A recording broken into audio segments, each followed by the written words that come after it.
Yeah, I really thought I was going to be an improv quilter.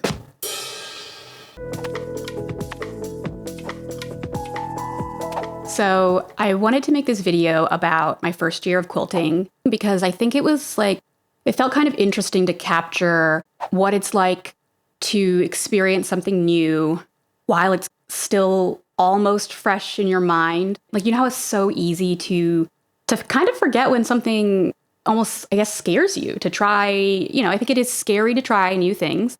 It was scary to make my first quilt. And like now on the other side of it, it feels like no big deal at all. I think there's a little bit of an existential crisis when you're in your 30s and you realize that maybe you don't know yourself as well as you think you do.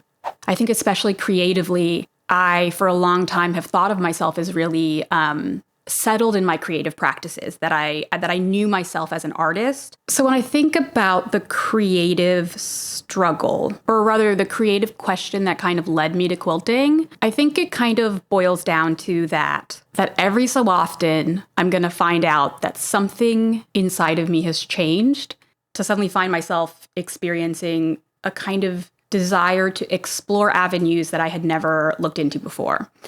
So in this first year of quilting, it was really about trying to understand whether I even liked quilting as a practice, and then what I could do with it as a medium. I think as a mid-career artist, I have a lot of skills, but I'm wondering about this question of how do I apply those skills in a way that really creatively satisfies me? I think that for a lot of creative people, we have seen our friends or people in our lives who really do the thing that they love doing, right? They are really locked in on a medium, a craft, a message that you can see the passion leading them in that direction. And I think for me, I had a lot of skills and interests that I've enjoyed pursuing as an artist, but that I was never as laser focused as other people, or rather those people who really found the thing. And that was, especially in my early 20s, really hard, right? I didn't realize in my early 20s that was actually not the norm. That laser focus of knowing what it is that you want to do. And, on this side of it, I can safely and confidently tell you that the friends of mine, the creatives that you've seen who really broke through early, that's actually not the norm, I think that they got really lucky. And I mean that in a really positive way. What a joy it must be to find something you really love early on and pursue it really directly. But that actually for a lot of people, and I think for the most of us, it takes a little bit of time to click, right? You don't know what you don't know. It takes time, I think, for the right thing to present itself to you at the right time, where suddenly you're like, wait, maybe I want to do this. And to get a little bit less existential. For me specifically, it's I grew up watching Project Runway. I made my own prom dress in high school. I was definitely coming from this DIY clothing sewing background. I always thought quilts were amazing, beautiful. I have these memories of quilts from my childhood, in my grandmother's house, that even now I think of as some of the most beautiful objects, core memories of craft. And the simple story of why I started quilting is that my brother has a quilt in his living room, and I've seen it in his living room for many, many years. And then one time I saw the quilt and I thought, maybe I should try doing this. And it was the kind of thought that, it's funny. It's why did it strike me then? And I honestly could not tell you why. Yeah, so that's kind of where this all started for me, which is kind of nowhere, but also kind of somewhere, right? It's I think you have probably experienced this if you are a sewist yourself, which is that people who make clothes, right? And I'm very much a DIY self-taught sewist, where people who make clothes are kind of terrified of making quilts. And then people who make quilts are kind of terrified of making clothes. And they each think, each group thinks the thing that each group thinks that the thing the other group thinks is scary is really easy. I find that really funny, but it was definitely true for me, right? I was how do they line all the things up so precisely? And then it turns out you learn how to do it and you practice and you get better at it, right? But it really felt, before I started, the feeling I had was this is magical and impossible, but I'm going to give it a try. Anyway, so that's where we started. When I decided to make my first quilt, it was really an exploration of trying the right thing at the right time. When I think about my past, making clothes here and there, like I was never really good at it. And part of that was because I was really impatient with finishings. Like when I was in high school and in my early 20s, I just really didn't like the fit and finish and the polish that you have to get to when you make clothes, right? Like top stitching, buttons, plackets, all that kind of stuff.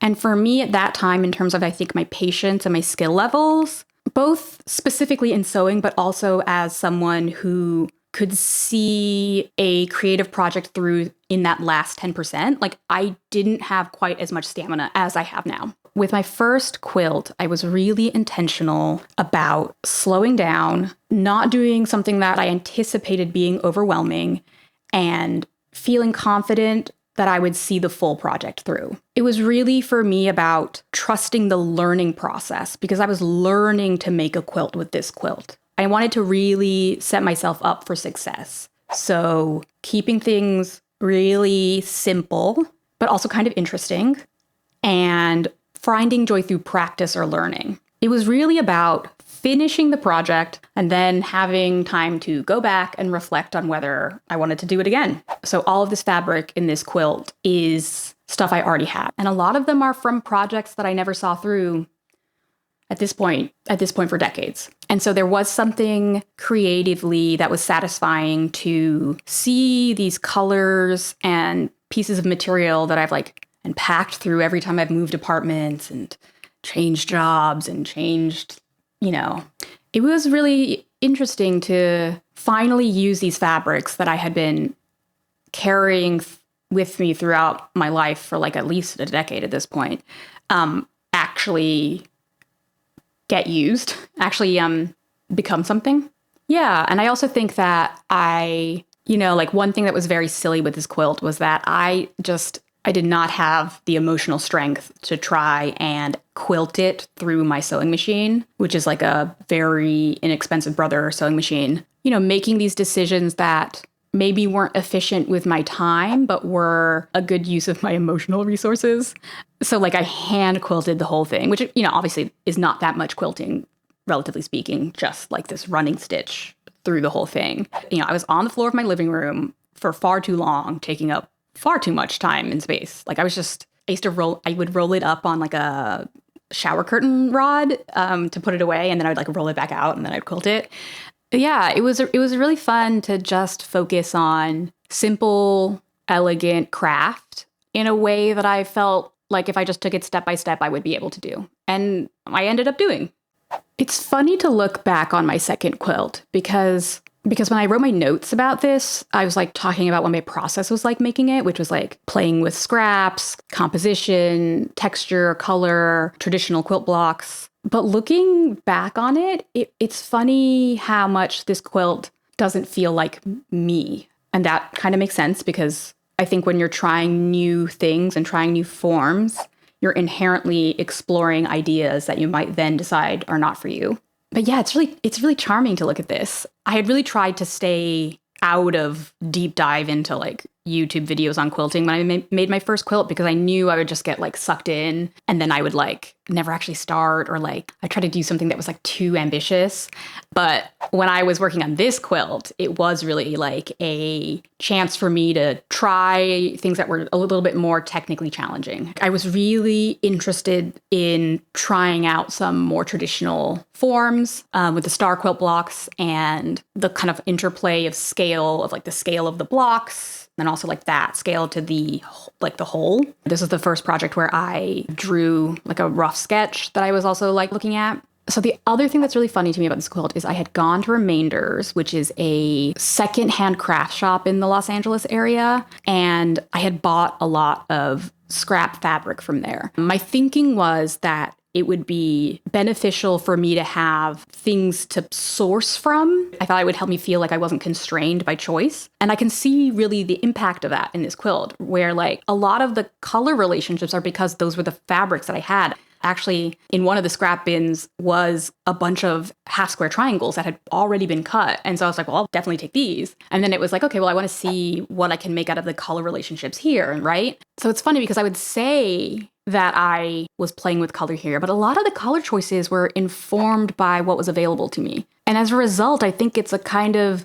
there were some threads here, that were interesting to play with, that I then was like, okay, this is not what I'm doing next. I do really like it compositionally. I think that coming from a drawing and painting background, even though this is really small for a quilt, for me, this is actually quite large because I don't ever really paint or draw at this scale in terms of like stretching a canvas this size, storing it. It's actually really challenging for me. And so it was really satisfying to play with composition on a larger scale and playing with the larger composition of the whole picture plane of the whole quilt, and then like the smaller compositions of the individual blocks and that interplay between like what felt like foreground and what felt like background, and that, you know, that figure ground reversal. So seeing like, depending on where you're looking in the quilt, what feels like it's the dominant focal point, what color feels like it's the background or not the background. Like that was, I think that was really fun. Something I find really still kind of successful in this quilt. So like, that's kind of cool. So my third quilt, I'm going to be real honest, is where the existential crisis started. Yeah, I really thought I was going to be an improv quilter. Like, I was like, this is for me. I had seen some I was really deep, you know, I was deep in the YouTube rabbit hole, Instagram, everything. I was deep in the rabbit hole, and I was like, this is what the cool kids are doing. These quilts are beautiful. They're so expressive. Like, they're so modern. Like, this must be what I want to do, right? Spoiler alert, it was not for me. So this really became an exercise in like seeing something through. I thought it was going to be real quick. I mean, the final quilt is tiny, right? It's like it's a very small wall hanging. So I thought it was going to take like really no time at all. I had like, you know, I had sort of like been like, oh yeah, like composition, blah, whatever. And like, I just realized that the practice of improvisational quilting inherently introduced practical considerations and compositional considerations that I wanted to resolve earlier in the process. And that is just something I learned with this quilt. Yeah, I mean, I think really creatively, it was a place where I really kind of harnessed my problem-solving skills.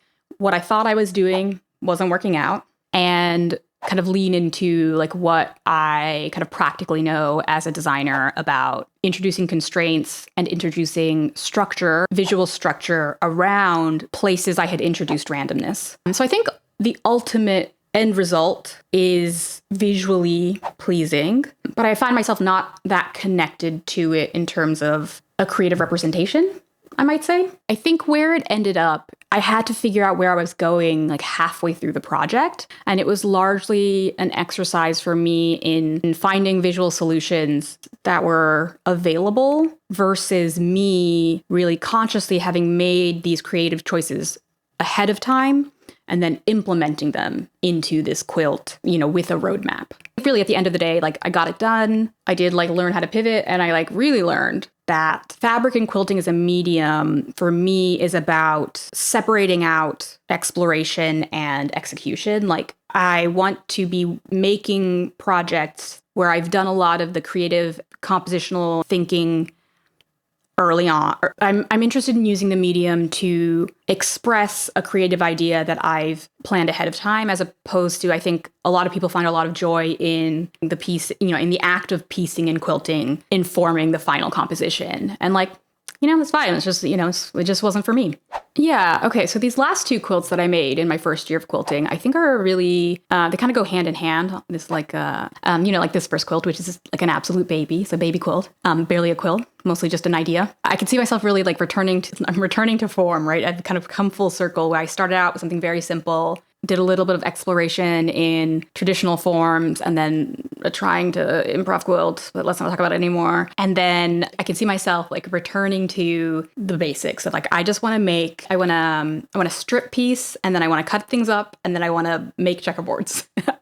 Yeah, but I like, you know, I think there's like a charming, I really enjoyed this sort of like scale for like exploring, again, like this scale relationship between large and small. And working at this size was really helpful to explore that idea really quickly. And I also think that it was smart of me, if I might say, it was smart of me to kind of work in almost like black and white, like essentially, this blue color and this like beige, really could be anything, right? Like light and dark. And I can also really see now, which I didn't know at the time, obviously, this was like the seed of the idea for my last quilt.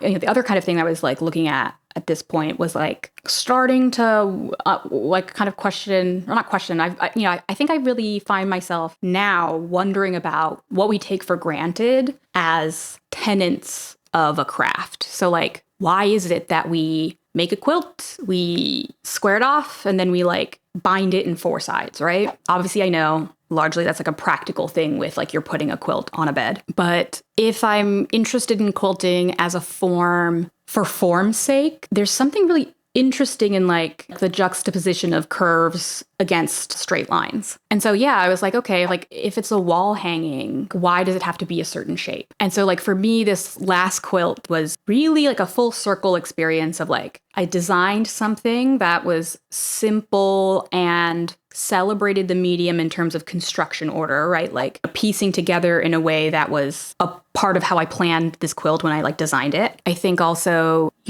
I'm putting together my interests as a designer. Graphic designers love grids. And for me, this, was a place to play with that. I also think with this quilt, I was really trying to lean into what aesthetically I find really pleasing with the final actual quilting, it being less about quilting being a design itself, but more of it being utilitarian or like supporting the piecing work and the piecing design. So emphasizing that form as opposed to being another layer on top of that form.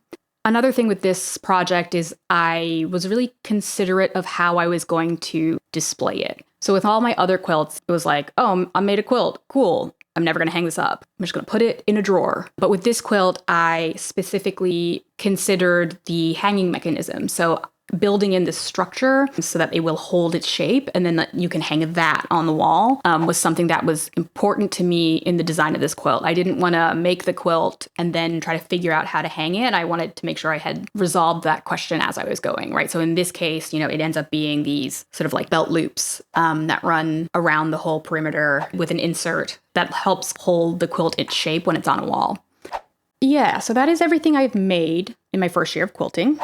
I think if you look at it, you can really see how I was using each quilt to answer a specific creative question, even if that creative question was not yet apparent to me at the time I was making that quilt. And it's funny to like see them as a body of work. I think sometimes when you explore a medium, there are things you love about the medium that ultimately don't become a part of your practice. So even though this last quilt has no texture in any of the fabric choices, it's all solid colored fabric. Like fabric prints are something that I love, right? Like it is something that I do maybe want to work with later on. And I love seeing it in other people's work. But like with this quilt, I found I was really for me just like, let's keep the color and print question simple so we can focus on the composition of the quilt itself. Yeah, and the other thing I really am interested in like maybe looking at next is, maybe this is controversial, I don't know, where I want to look into why are quilts flat? Maybe could we make them, maybe wobbly if we want to? I mean, you don't have to, but I might. Or maybe I won't. Quilt, please. Don't come get me. Beginning to maybe potentially introduce like a little bit of like a sculptural quality, maybe. But also like the other piece is that like for me at least, like my process is like really slow. Like quilting takes forever. That is in and of itself, I think, a creative challenge of knowing that I'm exploring a medium where I will always have more ideas for what I want to do next. I'll never have enough time to make them all. There are going to be these ideas that seem so interesting to me, but by the time I get to being able to work on them, I have new ideas that seem more interesting to me. Yeah, like the things you end up not ever making. That's kind of weird, isn't it? So yeah, that is my first year of quilts. I hope you enjoyed it. If you are thinking of making a quilt for the first time, I would say do it. It is not as scary as it seems. And there are a lot of really, really good resources that can really hold your hand through this process. I will admit, I already knew how to sew before I started quilting. So for me, it was learning how to quilt, not learning how to sew and quilt. Like maybe go watch another video to learn about that experience. Yeah, I will say this. You make like one quilt, you're really gonna know whether you like it or not. And you never have to make another one if you don't. And they're just really beautiful, you know? Like, so the project I'm working on now is hand sewn.